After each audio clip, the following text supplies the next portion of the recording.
Namaste, good evening, welcome on learning of yoga, a way for building resilience. Resilience हम सबके अंदर होना बहुत ज़रूरी है. Resilience हमारे पर्सनालिटी का, हमारे लाइफ स्किल्स का, हमारे एटीट्यूड का, हमारे बिहेवियर का, हमारे कनेक्टिविटी का एक ऐसा वेरिएबल है, ऐसा पार्ट है जो हमें वापस रीस्टार्ट करने में सहायक देता है. If we tell resilience, it is restarting ourselves, bouncing back, come back करना वापस. और इस चैलेंजिंग टाइम में, इस अनसर्टिनिटीज़ के बीच में हम लोग हैं जो आए दिन कभी भी कहीं से भी कुछ दुर्घटना सुनने को मिल सकती है, कोई दुख भरी खबर मिल सकती है. यदि हम न्यूज़ देखें तो ऑल अबाउट डिसअपॉइंटिंग. तो चारों तरफ हम निराशा से ग्रसित हैं. मगर योग हमेशा एक आशा की किरण बन के हमारे अंदर सदैव वो पॉजिटिव एटीट्यूड बिल्डअप करने में बहुत सपोर्ट करता है. और ये चीज़ हमारे अंदर नेचर ने इनबिल्ट दिया है. यदि आप अपने बचपन को याद करें या आसपास अपने बच्चे हैं कहीं आपके फैमिली में, नेबर्स में, सोसाइटी में, डेफिनेटली आप ये चीज़ देखते होंगे कि गिरते गिरते बच्चा चलना सीख जाता है. वो डायरेक्टली, ऐसा कोई भी बच्चा नहीं होता जो कभी गिरा नहीं हो और अचानक से चलने दौड़ने लग जाए. Is that possible? नेवर. हम भी लाइफ में जब भी आगे बढ़ने की कोशिश करते हैं, ऐसी कई सारी सर्कमस्टांसेस हो सकती हैं जो हमें लैग बिहाइंड करती है. And many of circumstances, situations are not in our hands. हमारे कंट्रोल में नहीं होती है. बट हमारी क्या रिस्पॉन्सिबिलिटी होती है? क्या उसे इसी तरीके से छोड़ देने की, या उसी तरीके से ही आदत डालने की, या निराश होके थक के बैठ जाने की? No, this is not the way. हमें कुछ ना कुछ रास्ता निकालना चाहिए वापस स्टार्ट करने के लिए. तो यही रेजिलियंस हमें योग भी सिखाता है. योग का अपना पर्पस, योग का ऑब्जेक्टिव बहुत वाइड है. It is very very wide. यदि हम physical level, mental level, social, emotional, ethical और स्पिरिचुअल लेवल तक स्टेप बाय स्टेप बात करें तो the concept of yoga and what yoga is bestowing us is so huge and large. मगर in day to day life हम उसे अपने पर्पस के अकॉर्डिंग इनकॉर्पोरेट कर सकते हैं. आज यही छोटे छोटे पॉइंट्स हम कैसे योग के पिकअप कर सकते हैं अपने रेजिलियंस बिल्डिंग में, ये समझेंगे. उसके पहले एक कॉन्सेप्ट हम समझ लें कि रेजिलियंस हमारे अंदर है, ये कैसे हमें पता चलेगा. यदि कहाँ से हम स्टार्ट करें और ये क्यों करें. रेजिलियंस यदि आप आसपास अपने सोसाइटी में देखें तो आपको पता चलेगा कि नेचर ने, रिचुअल्स ने, सोसाइटी ने किस तरीके से हमें सिखाने की कोशिश की है सदैव. आप यदि पतझड़ का मौसम देखें तो उसके बाद में तुरंत क्या आता है? वसंत. यदि अनफॉर्चुनेटली किसी भी कारणवश हमें डायरिया हो जाता है तो उसके बाद में हम खाते हैं खिचड़ी. Very common across the country, across the globe, कहीं ना कहीं इसी तरीके से हम खाते हैं, इसी तरीके से हम सर्वाइव करते हैं. ये रेजिलियंस का ही पार्ट है कि वापस यदि कहीं ना कहीं ब्लॉकेज क्रिएट हो गया है, यदि कहीं ना कहीं कंजक्टेड एनर्जी ब्लॉक कर रही है, तो उसको वापस हमें क्लिनजिंग कैसे करनी है, कैसे डिटॉक्सिफाई करना है और कैसे वापस कम बैक करना है, कैसे डायरेक्टली स्टार्ट करना है. डायरिया के बाद में क्या कभी भी किसी को भी सुनने को मिला है या आपने कभी ऐसा प्रैक्टिस किया कि उसके बाद में आप 56 भोग खाने लग गए हों, छोले भटूरे, हैवी स्टफ्ड पराठा या कुछ ऐसा खाने लग गए हों? नो. नेचुरली आपकी बॉडी रिक्वायर करती है कि कोई खिचड़ी, लाइट फूड खाएं, हम हल्का से स्टार्ट करें, फिर धीरे धीरे 1-2 दिन में सेटल डाउन करते हैं, फिर आप नॉर्मल जो आपका डेली खाना है वो हम खाने लगते हैं। रेजिलेंस, डेफिनेटली हम ये चीज़ करते हैं। यदि नई जॉब किसी की स्टार्ट होती है तो डायरेक्टली उसे जेडी नहीं दिया जाता, जॉब डिस्क्रिप्शन उसका डे 1 में ही नहीं होता है। It is very very common, हम 1 महीने से 3 महीने तक कहीं ना कहीं उनका ओरिएंटेशन पीरियड होता है, जहाँ उन्हें ट्रेनिंग दिया जाता है, उन्हें ओरिएंट किया जाता है कि जिस भी वो कंपनी में काम करने जा रहे हैं वो कैसा सेटअप है, वहाँ की क्या क्या स्ट्रैटेजीज है काम करने की, किस तरीके से वो उन्हें टीम के साथ काम करना है, ओरिएंट किया जाता है। देन फिर उन्हें हैंड ओवर किया जाता है ग्रेजुअली। शादी होने के बाद में जब नई बहू घर पे आती है, दुल्हन का स्वागत होता है, क्या डायरेक्टली उसे रिस्पॉन्सिबिलिटीज दी जाती है? उसे वापस कनेक्ट किया जाता है gradually. So this restart after a sudden drastic radical change, it is slow gradually. जैसे ग्राफ धीरे धीरे उठता है कर्व के साथ, ठीक उसी तरीके से हम सब करते हैं। और ये रेजिलेंस की हम जब बात कर रहे हैं तो 5 पिलर्स पे बेस्ड है ये रेजिलेंस, हमें इसको समझना बहुत ज़रूरी है। The 5 pillars that work behind resilience. सबसे पहला है, हमारे अंदर अपने खुद के लिए कितनी अवेयरनेस है, सेल्फ अवेयरनेस।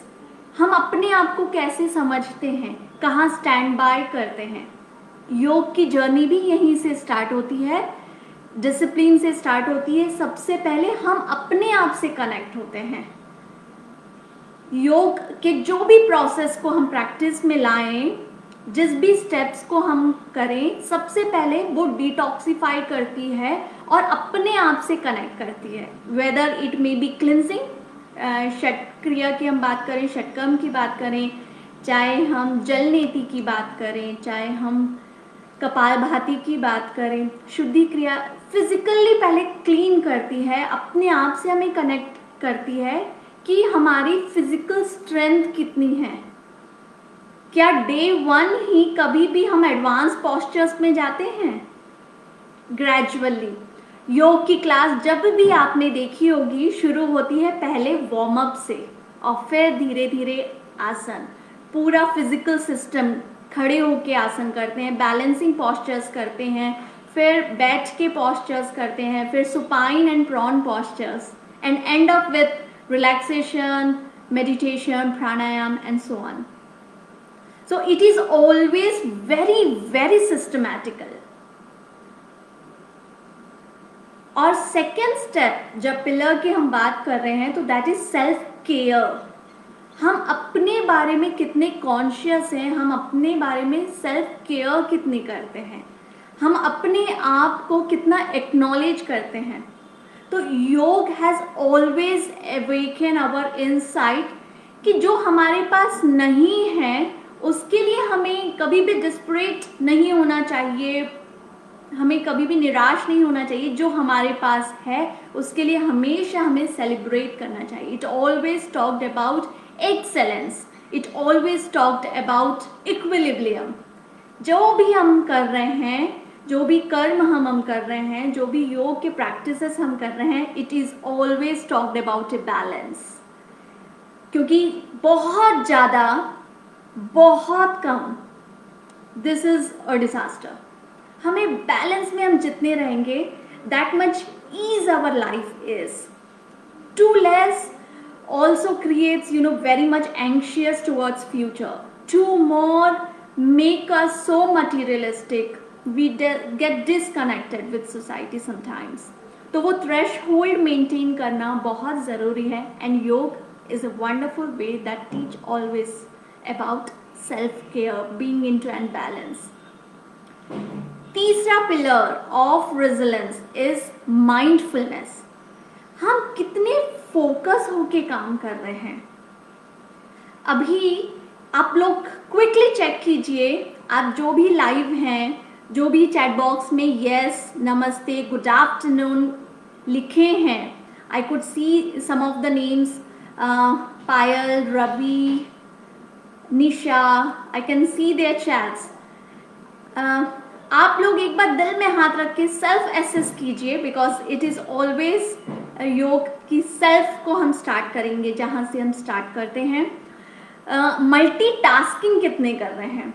लाइव सुन भी रहे हैं, साथ में आप खा रहे हैं, पानी पी रहे हैं, मे बी ये टी टाइम होगा आप लोगों का, तो आप टी टाइम कर रहे हैं, साथ में गॉसिप भी चल रही है, टीवी भी चल रहा है, फेसबुक में लाइव सुनते सुनते आप अपने दूसरा भी कुछ वीडियोस कर रहे हैं, व्हाट्सएप चेक कर रहे हैं.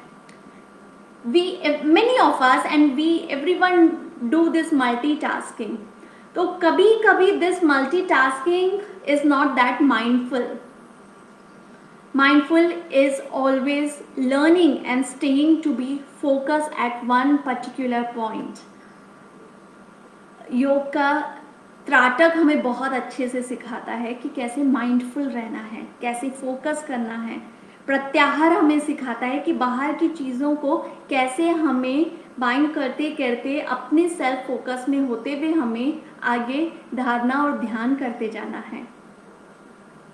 Thank you Payal for commenting. No, I am only here. Very good, you are 100% here. Thank you so much. Good, so nice to see that.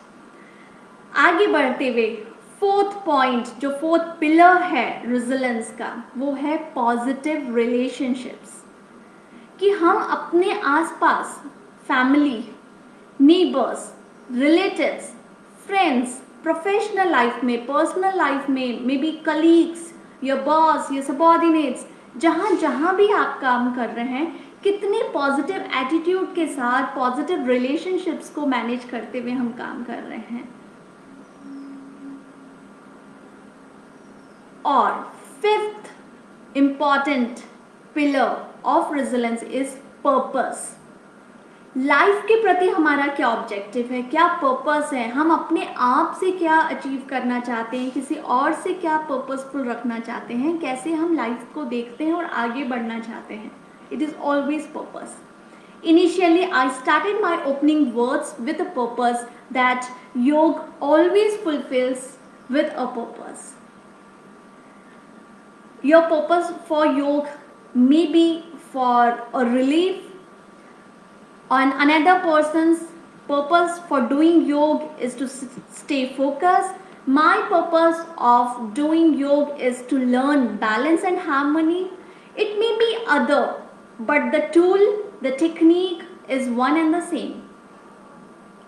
तो हमें उसी तरीके से हमेशा लर्न करते जाना है, सेल्फ इंट्रोस्पेक्ट करते करते आगे बढ़ते जाना है. I quickly repeat the 5 pillars of resilience: self awareness, self care, mindfulness, positive relationships and purpose. और यही पर्पस यदि हमारे साथ है तो हम होपफुल जरूर रहेंगे, क्योंकि इस पेंडेमिक टाइम में बहुत बड़ी जो कमी दिख रही है, बाकी सब एक तरफ, मे बी जो भी हम केस स्टडीज़ की बात कर रहे हैं, जो भी हेल्थ इश्यूज़ की बात कर रहे हैं, चाहे हम वाइट एंड ब्लैक की बात कर रहे हैं, चाहे हम ऑक्सीजन लेवल्स की बात कर रहे हैं, मेडिकेशंस की बात कर रहे हैं, ऑल्टरनेटिव मेडिसिन की बात कर रहे हैं, या सेफ्टी मेजर्स की बात कर रहे हैं, दैट ऑल कीपिंग असाइड, सबसे बड़ा जो ब्रेकडाउन हुआ है वो होप. क्योंकि if the person is hopeful, there is always a vision for a better future, better tomorrow. और यदि रेजिलियंस था तभी तो 100 इयर्स बैक भी प्लेग आया था, उसके बाद भी हम वापस स्टैंड बाय कर गए. वर्ल्ड वार हुआ तब भी वापस आ गए. इंडिया फ्रीडम होने में कितना संघर्ष, स्ट्रगल किया, but we have always stood. So that standing is always important. यदि इसी चीज़ को थोड़ा सा और मैं आपको सिंप्लीफाई वे में समझाऊं, तो हमें हमेशा याद रखना है कि कितनी फ्लेक्सिबिलिटी हमारे माइंड के अंदर है. यदि फिजिकली फ्लेक्सिबल होंगे तो हम आसन लगाने में बहुत ईज होगा हमारी. मस्क्यूलर्स हम उतने फ्लेक्सिबल होंगे तो पॉस्चर बहुत आराम से लग जाएगा. एडवांस पॉस्चर बहुत ईज से हम मेंटेन कर सकते हैं. बहुत लोगों ने रिकॉर्ड्स भी मेंटेन किया है. देयर इज़ ऑलवेज इम्पॉर्टेंट जो लचीलापन फिजिकली हम दिखाते हैं वो लचीलापन यदि मेंटली भी है तो we can always be a resilient. और it also happens with maintaining yogic postures, क्योंकि जब भी हम आसन करते हैं, जो भी, चाहे हम सर्वांग आसन लगा रहे हैं, चाहे हम शलभ आसन लगा रहे हैं, चाहे हम नौकासन कर रहे हैं, जो भी पॉस्चर्स हम कर रहे हैं, हर पॉस्चर का फिजिकल इम्पैक्ट के साथ साथ मेंटल इम्पैक्ट भी होता है, because mind and body is interconnected and it is one and same.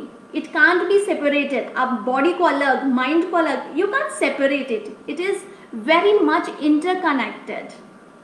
तो जब भी हम आसन कर रहे हैं वो हमारे हार्मोन्स को, हमारे मस्कुलर को सर्कुलेट करने में, बॉडी को उस तरीके से हार्मनी में लाने के लिए बहुत सहायक होता है.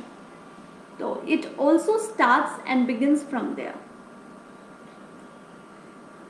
और एक सिंपल यदि आपको थोड़ा सा और समझाऊं तो it is just that elastic resilience हमारे अंदर, हमारे माइंड में, हमारे बिहेवियर में एक ऐसा इलास्टिक है. यदि हम इस इलास्टिक को स्ट्रेच करें और वापस छोड़ दें, it comes it's as it is. ये वापस उसी साइज एंड शेप में आ जाता है जितने साइज एंड शेप में वो है. इसको खींचें, वापस छोड़ दें, it stays as it is. So ये इलास्टिसिटी, ये फ्लेक्सिबिलिटी हमारे माइंड के अंदर रखना ही रेजिलेंस है. और इसे हमें अपना सेल्फ असेसमेंट कैसे करें, आप चाहें तो गूगल से फ्री बहुत सारे ऐसे एप्लीकेशंस, ऐसे बहुत सारे टेस्ट हैं रेजिलेंस के जो आप भर के सेल्फ इंट्रोस्पेक्ट कर सकते हैं कि आपका रेजिलेंस कहाँ स्टैंड बाय करता है. बट उसके अलावा भी आप एक सिंपल मेथडोलॉजी के थ्रू समझ सकते हैं. हम जब भी ट्रैफिक में बाहर जाते हैं, रोड क्रॉस के समय सिग्नल्स हमें दिखते हैं. It is with the 3 colours basically, right, red, yellow and green. जैसे वो कलर्स का अपना इंडिकेशन होता है जो हम सभी को पता होता है, ठीक उसी तरीके से हम अपना रेजिलेंस भी मेजर कर सकते हैं. यदि आपको अपने आसपास के सिचुएशन में, सर्कमस्टांसेस में सब कुछ ओके चलते हुए दिख रहा है, it is always okay, you are finding your life style as manageable as before, you are still connected with the people as before, maybe not physically but through the applications, through the social media, किसी भी तरीके से आप यदि connected है, it is great, good, very nice. यदि थोड़ा सा आपको अचानक से लगता है कि मुझे अकेले रहने का मन हो रहा है, मुझे अचानक से ब्रेक डाउन करने का मन हो रहा है, मुझे ऐसा लग रहा है कि मैं अपने आप को बैलेंस में नहीं रख पा रहा हूँ, अचानक से बिना कोई बात के भी गुस्सा आ जा रहा है, रोने का मन कर रहा है, चिल्लाने का मन कर रहा है, this is a yellow sign. यहाँ पे आप यदि अपने आप को योग का अभ्यास नित्य करते रहें या नहीं करते थे तो अभी भी एटलीस्ट स्टार्ट कर दें. This is the border line, warning signal. यहाँ पे भी आप यदि नित्य योग अभ्यास शुरू कर दें तो बहुत मैनेजेबल है. उसके बाद जब रेड की तरफ आता है, इट इज़ सडन स्टॉप. अचानक से आपको लगता है कि everything has been ended, you don't see anything. कहीं से भी आपको विजन नहीं दिखता है, होप नहीं दिखता है कि कहाँ से स्टार्ट होगा, कैसे होगा. Everywhere darker side there is a red signal. तो आप हमेशा वो चीज़ ध्यान रखें कि अभी से ही रूटीन लाइफ में भी यदि योग की प्रैक्टिस ऑन करें तो हमेशा ग्रीन में ही हम बने रहेंगे, येलो तक भी नहीं पहुंचेंगे. इफ इन केस येलो तक हम पहुंच भी जाएं तो बहुत इजीली, बहुत स्मूथली हम येलो से वापस ग्रीन में आ सकते हैं, न कि रेड साइन की तरफ. तो this always shows a positive side. This is very simple but worth effective as well. अब योग की कैसे कैसे छोटे छोटे पॉइंट्स हैं जब हम प्रैक्टिस कर सकते हैं. हमारे चॉइस के हिसाब से हम योग का प्रैक्टिस कर सकते हैं, पैकेज कर सकते हैं. जब भी हम योग की बात करते हैं तो many of us always remember, आंख बंद करके सोचिए कि योग क्या है, तो तुरंत या तो प्राणायाम कर रहे हैं, पेंडेमिक में सबने प्राणायाम बहुत अच्छे से सीखा है, या फिर उसके पहले तक आगे झुक रहे हैं, पीछे झुक रहे हैं, दाएं झुक रहे हैं, बाएं झुक रहे हैं, this is yoga. No, there are so many skills, systems and ways of योग to practice। जैसे यदि स्पेसिफिकली रेजिलियंस को ही एड्रेस करते हुए मैं बताऊं, तो यदि हम थोड़ा सा अपने लाइफ में ज्ञान योग को इनकॉर्पोरेट करना सीखेंगे तो हमेशा हमारे अंदर वो थॉटफुलनेस बनी रहेगी, हमारा कॉग्निटिव स्पिरिट अच्छा रहेगा, और जब भी हम कहीं भी डाउनफॉल होता है तुरंत हम बाउंस बैक कर सकते हैं, क्योंकि हम थॉटफुल हैं।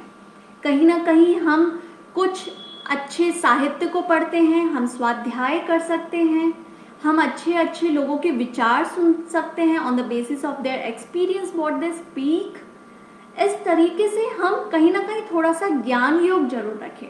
एंड बीइंग अ साइकोलॉजिस्ट मैं डेफिनेटली इस चीज़ को कहूँगी कि बहुत एक अच्छी थेरेपी है साइकोलॉजी में, कॉग्निटिव थेरेपी, कॉग्निटिव रिस्ट्रक्चरिंग, जिसे मैं बहुत बार इंसिस्टेंटली कहती रहती हूँ। जब भी एक अच्छा विचार हमारे पास है वो तुरंत हमारा एक नया जन्म है, एक नया जीवन है, नई आशा की किरण, नया सुबह, नया सवेरा, और वो नया दिन नए उत्साह के साथ, उमंग के साथ हम स्टार्ट कर देते हैं अपनी लाइफ को देखना। तो that is very very much important. तो ज्ञान योग ज़रूर हम फॉलो करें। जैसे कहा, कुछ ना कुछ लिटरेचर को पास में रखें अपने, बहुत हार्ड एंड फास्ट नहीं रखें। बहुत मोटी पुस्तक, बहुत जटिल पुस्तक रखेंगे तो आपको इंटरेस्ट क्रिएट करने में इट विल टेक टाइम। छोटे छोटे पॉकेट बुक्स, मैंने अपनी रीडिंग की हैबिट स्टार्ट की थी, एक बहुत ही छोटी पतली सी पॉकेट बुक है, लूज नॉट योर हार्ट, हारिए ना हिम्मत। ऑथर है पंडित श्रीराम शर्मा आचार्य। आप यदि गूगल करेंगे तो आपको ऑनलाइन भी अवेलेबल हो जाएगी। आप इस तरीके से छोटा छोटा, उसमें हार्डली 6 to 10 लाइन्स में एक एक थॉट दिया जाता है, और वो इतना इंस्टेंट कैप्सूल की तरह फॉलो करते हैं हम, और अचानक से चेंज हमें दिखने लगता है। तो ज्ञान योग बहुत इम्पॉर्टेंट है। और कभी कभी हम बहुत निराश हो जाते हैं, वहाँ पे भक्ति योग क्विकली हमें वापस रीस्टार्ट बटन दबाने में, अपने रिफ्रेश की दबाने में बहुत सहायक होता है, जहाँ पे हम अपने इष्ट, भगवान, गुरु, जिस भी गॉड को हम बिलीव करते हैं वहाँ पे बैठें, उनसे प्रार्थना करें, समर्पण करें अपना, और बहुत प्यार से हम बात करें उनसे। आर्त भाव से जो बात करते हैं वही प्रार्थना है। तो जब भी हम उस तरीके से कनेक्ट करते हैं हम और अपने भगवान से, वो भक्ति योग है, योग का एक और टाइप। इस तरीके से हम अकेले नहीं पड़ेंगे, क्योंकि जब भी रेजिलियंस को अवेकन करना होता है हमारे अंदर, अकेले हैं, अकेले ही वहीं पे ही स्टैंड बाय करके स्टार्ट करना है, तो it is going to be difficult. I want it to be very crystal clear. तो वहाँ पे यदि आपको कोई भी आपका नियर एंड डियर लगता है जिनसे आप ओपन अप कर सकते हो, आप उनसे कनेक्ट करके बात करेंगे। ऐसे कितने सारे फैसिलिटेटर्स हैं, योग साइकोलॉजिस्ट, काउंसलर्स, ट्रेनर्स हैं आप सबके हेल्प के लिए, आप उनसे भी कनेक्ट कर सकते हैं। एंड अल्टीमेट हम सबके लिए वही हैं। तो Bhakti yoga one of the very very prominent way जिसके कारण हम आगे बढ़ सकते हैं। एक और बहुत अच्छा रेजिलियंस को डेवलप करने के लिए है कर्म yoga. Karma yoga, we follow the law of karma, जैसा बोएंगे वैसा काटेंगे। तो जब भी लाइफ में कहीं भी कुछ ऑब्स्टैकल्स हमें दिखता है, हिंड्रेंसेस दिखता है, कहीं भी ऐसा लगता है कि हम जैसा चाहते हैं लाइफ वैसा नहीं दे पा रहा है, जैसे हम एफर्ट्स करते हैं वैसा हमें रिजल्ट नहीं मिल रहा है, तो प्लीज डोंट स्टॉप। कई बार हम जितना भी एफर्ट्स करते हैं हम अचानक से सब कुछ रोक के स्टॉप कर देते हैं उस चीज को। No, we not necessary to always stop that. It is important to remember the concept of karma yoga. यदि हम सतत कॉन्टिन्यूटी एंड रेगुलरली कर्म करते रहेंगे तो उसका रिजल्ट मिलेगा over a period of time, may be एक बार में नहीं, 3-4 बार में। तो हमें हताश होकर नहीं बैठना है। It is always need to remember the concepts of karma yoga for resilience. इसके लिए बहुत ही सुंदर 1 लाइनर डेफिनेशन मुझे अपने चांसलर की याद आती है, देव संस्कृत विश्वविद्यालय में डॉक्टर प्रणव पांडे जी, जिन्हें हम प्यार से श्रद्धेय कहते हैं। वो चांसलर हमें अपने लाइफ मैनेजमेंट के सेशंस में एक 1 लाइनर मंत्र हमेशा कहते थे, be born again, be born again. This is not a 1 liner mantra, it is an entire concept. ये अपने आप में बहुत बड़ी टेक्निकल थेरेपी है कि हम वापस स्टार्ट कर दें, वापस आ जाए, रेजिलेंस बाउंस बैक कर दें, बी बॉर्न अगेन। अभी तक के यदि आप गलत कर रहे थे, यदि आप सही नहीं कर रहे थे, no problem, this is a day, here and now, then and there, let's start up, let's awaken ourself to get back अपने लाइफ का गियर को वापस राइट ट्रैक में लाने के लिए। एक और बहुत ही अच्छा टेक्निक जो हमें राजयोग से मिलता है कि अपने आप को हम कितने इक्विलिब्राइज कर सकते हैं। राजयोग में हम मेनली फोकस करते हैं कि कितने पॉजिटिव विजन के साथ हम मेडिटेट करते हैं। मेडिटेशन अपने आप में बहुत बहुत वाइड प्रैक्टिस है जिसमें कुछ नहीं करना होता है। और आज के टाइम में जहाँ हम इतने तरह के गैजेट से जुड़े हुए हैं, कुछ नहीं करना ये बहुत मुश्किल है। यदि छोटा सा आप अपने आप को सेल्फ ऑब्जर्वेशन करें, यदि आज एक दिन के लिए, आज और कल अगले 24 आवर्स के लिए, तो आप चाहे खाना खा रहे हैं, चाहे किसी से बात कर रहे हैं, टीवी देख रहे हैं, किचन में कुछ काम कर रहे हैं, पढ़ाई कर रहे हैं, सेल्फ स्टडीज़ कर रहे हैं, मे बी किसी भी तरीके से आप जो भी काम कर रहे हैं, अचानक से बीच में आप मोबाइल उठाते हैं और अचानक से स्क्रॉल करते हैं, फेसबुक में क्या आया, मेल में क्या आया अपडेट, क्या नोटिफिकेशन है, क्या मैसेज है, क्या पिंग हुआ है अभी, या क्या अपडेट करना है, क्या लाइक करना है, क्या कमेंट करना है। कॉन्शियसली और unconsciously we are very much connected with this gadgets. एक स्टडी बताती है कि हर 22 सेकेंड्स में हम एक बार देखना चाहते हैं mobile. So this is very much slavery attitude what these gadgets are making us to do. So राजयोग हमें फोकस करने में, आगे बढ़ने में सहायक करती है। यदि ये बहुत कॉम्प्लेक्स लग रहा हो तो अब इसको ही थोड़ा सिंप्लीफाई करते हुए एक और टाइप है लय योग। बहुत ही सिंपल, सरल, जो हम नेचुरली कई बार शौक के तौर पे, हॉबी के तौर पे भी करते हैं। अच्छा सा रिदम सुनना और उसमें ही फोकस करना, म्यूजिक सुनते जाना, कोई अच्छा गीत सुनना, कोई अच्छे गीत से भाव इनकॉर्पोरेट करना, कनेक्ट करना अपने आप को। May be it is instrumental, may be it is N motivational song, may be it's a relaxing soothing music, या हमारी इंडियन कॉन्सेप्ट्स में बहुत सारे राग हैं, राग भैरवी, इस तरीके से अलग अलग राग को सुन के उनके साथ कनेक्ट करना वेरी इजी, जहाँ पे हम अपने अंदर के जो भी नेगेटिव थॉट्स हैं, या हमारा डिस्ट्रेस है, या हमारा एंजाइटी है, या हमारे अंदर के डिप्रेशन है, वो सब धीरे धीरे म्यूज़िक के साथ हम कनेक्ट होते हैं और इतने रिलैक्स्ड फील करते हैं कि वो डिसअपियर होने लगता है।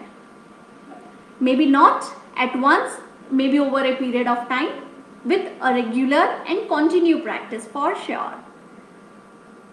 और यही म्यूजिक लय योग से थोड़ा सा कनेक्ट करते हुए आगे बढ़े हैं, तो वापस रेजिलेंस के बाद में अपने अंदर एनर्जी जगाने के लिए, क्योंकि कहीं ना कहीं जब भी हम बहुत ज़्यादा लोनली या बहुत लो फील करते हैं, डिप्रेस्ड फील करते हैं, नेगेटिव जैसे ही हम फील करते हैं, ऐसा लगता है बिल्कुल एनर्जी ड्रेन्ड आउट हो गई, तो वापस वो ग्लूकोज एनर्जी अंदर से जगाने के लिए, वापस सेल्फ एनर्जाइज फील करने के लिए नृत्य योग is one of the very very important, very easy, very intellectual and very practice, जिसे हम बहुत डे टू डे लाइफ में कनेक्ट करते हैं। नृत्य योग, डांस करना है हमें, एक अच्छी म्यूजिक, एक अच्छे संगीत, एक अच्छा गाना प्ले करके हमें फ्री फ्लोटिंग डांस करना है।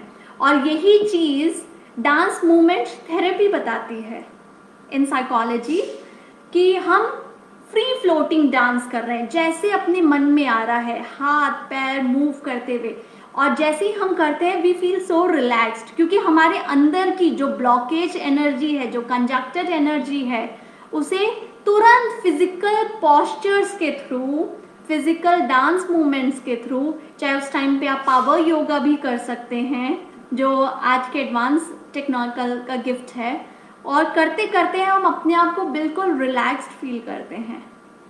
These are such simple ways we could practice in our day-to-day life.